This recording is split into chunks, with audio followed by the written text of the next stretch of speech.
Hi, happy Friday. It is our last day before our spring break next week, so this will be my last video until we return to school on Monday, April 6th. Today I am going to be reading The Tiny Seed. This book kind of talks about flowers and it goes through all the seasons, but I thought this might be a fun book as we approach spring.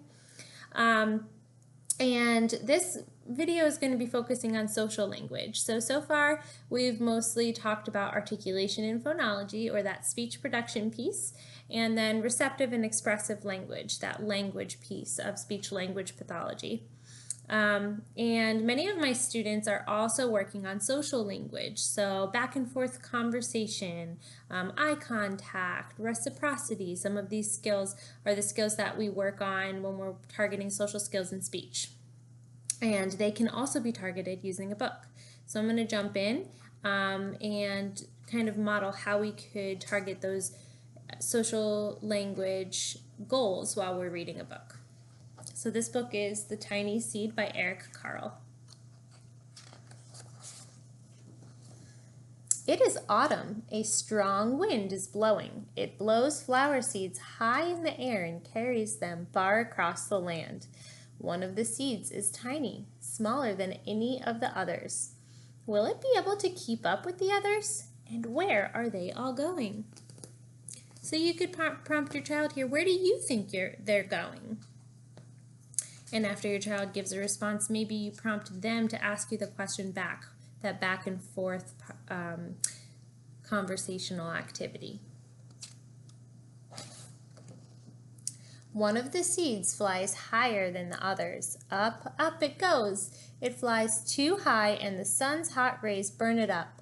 But the tiny seed sails on with the others. So you can ask your students questions and engage them in conversation about the story itself, but oftentimes there's a lot that can be said or conversed about in the pictures. So, oh, that's a really pretty sun. Do you think it's pretty? Do you like playing out in the sunshine, or do you like when it's cold or when it's snowy or rainy or cloudy? Lots of things to say, not only about the story, but about the pictures as well. So if your student or your child is more interested in looking at the pictures and not reading the words at all, that's fine. Think about ways that you could practice those social skills and practice that conversation just by talking about the pictures. Another seed lands on a tall and icy mountain. The ice never melts and the seed cannot grow. The rest of the seeds fly on, but the tiny seed does not go as fast as the others. Ooh, look at those mountains. Do you remember that time that we went hiking in the mountains? What was your favorite part? Are you going to ask me what my favorite part was? Those are some questions that you could consider asking, or comments that you could consider making to have a conversation and practice that conversation with your student, with your child at home. Now they fly over the ocean. One seed falls into the water and drowns. The others sail on with the wind, but the tiny seed does not go as high as the others. I love the ocean. At this point, you could wait and see, does my child reply? Do they have a comment to add? Oh, I love the ocean too, or I don't really like the ocean, or I've never been to the beach, or I saw fish at the aquarium. Lots of opportunities for back and forth conversation, practicing those social skills here. One seed drifts down onto the desert. It is hot and dry and the seed cannot grow. Now the tiny seed is flying very low, but the wind pushes it on with the others. So if you're noticing at this point that your child is kind of looking over at something else and not attending to the book, maybe you prompt them, say, hey, I noticed that your eye arrows are pointing to the refrigerator. Are you hungry? Do you want a snack? Your eyes tell me what you're thinking about, and right now your eyes are telling me that you're thinking about food and not about the book. just helping them become aware of their body language and showing them that, hey, if your eyes are looking somewhere else, the person that you're with is going to assume that that's what you're thinking about. Finally, the wind stops and the seeds fall gently down on the ground. A bird comes by and eats one seed. The tiny seed is not eaten. It is so small that the bird does not see it. Wow, what a pretty bird. Do you remember yesterday we went bird watching outside? Was the bird that we saw the same color as this bird? What did you like about that bird? Maybe you could ask me what I thought was interesting about that bird. Now it is winter. After their long trip, the seeds settle down. They look just as if they are going to sleep in the earth. Snow falls and covers them like a soft white blanket. A hungry mouse that also lives in the ground eats a seed for his lunch. But the tiny seed lies very still, and the mouse does not see it.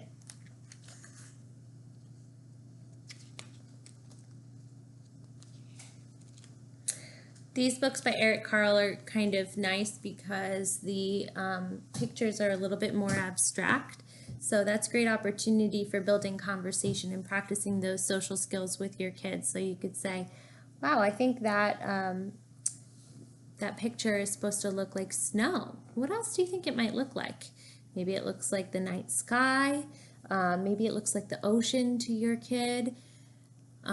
Anything to get them kind of just communicating and conversing in a way that's interesting to them, following their lead and kind of going along with it, but then also demonstrating appropriate conversational skills. So if they look at this page and they start talking about what they ate for lunch, maybe that's related. Maybe they're just thinking about something else. So you could say, hey, you just told me that you ate a sandwich for lunch. Where did that thought come from? Did you think of it because of something on this page? Or was your mind on a different thing? So again, building their awareness to what is considered appropriate social skills and appropriate conversational skills, what's considered on topic versus off topic. That awareness building is what helps to increase those overall social skills. Now it is spring. After a few months, the snow has melted. It is really spring.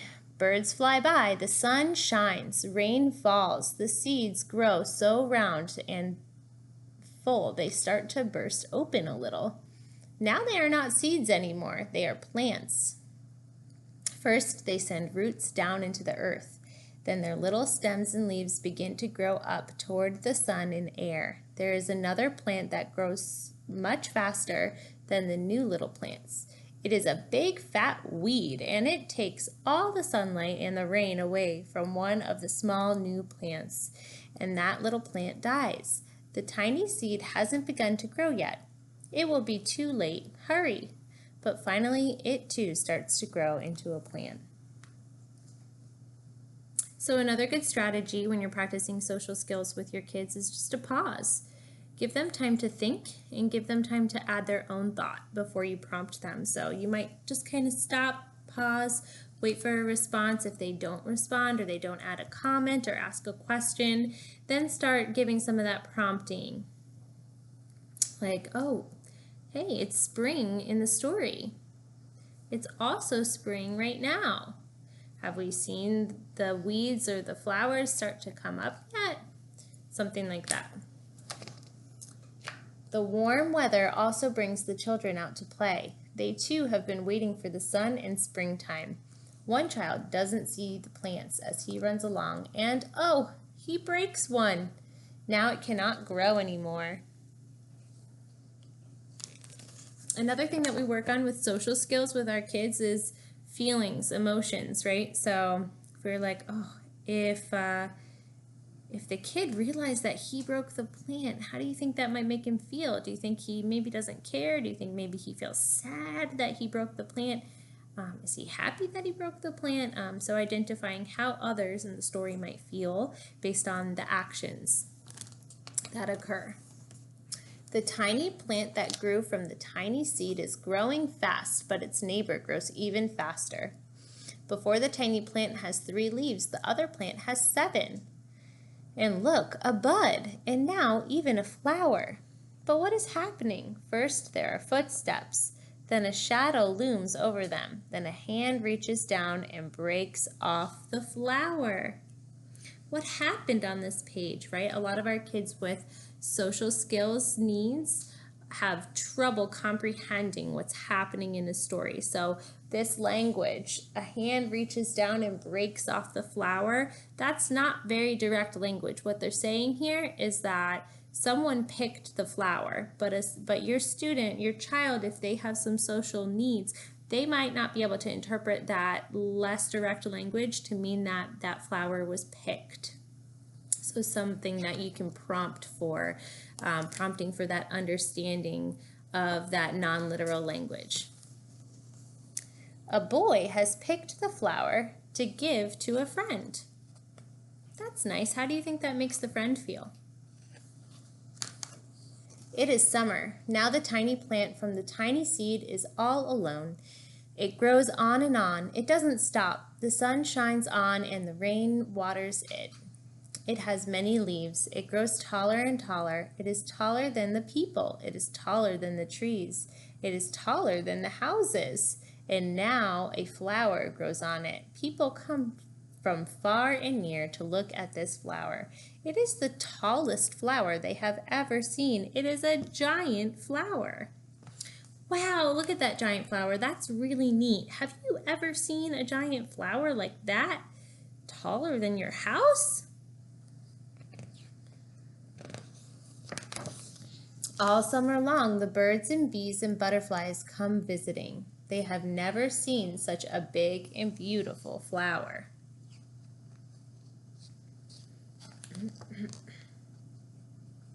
Again, here would be a great opportunity to prompt your child to converse, practice their social skills with the pictures, right? Because there's a lot of pictures on this page, not a lot of words.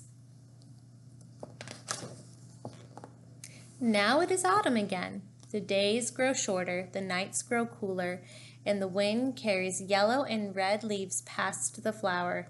Some petals drop from the giant flower and they sail along with the bright leaves over the land and down to the ground.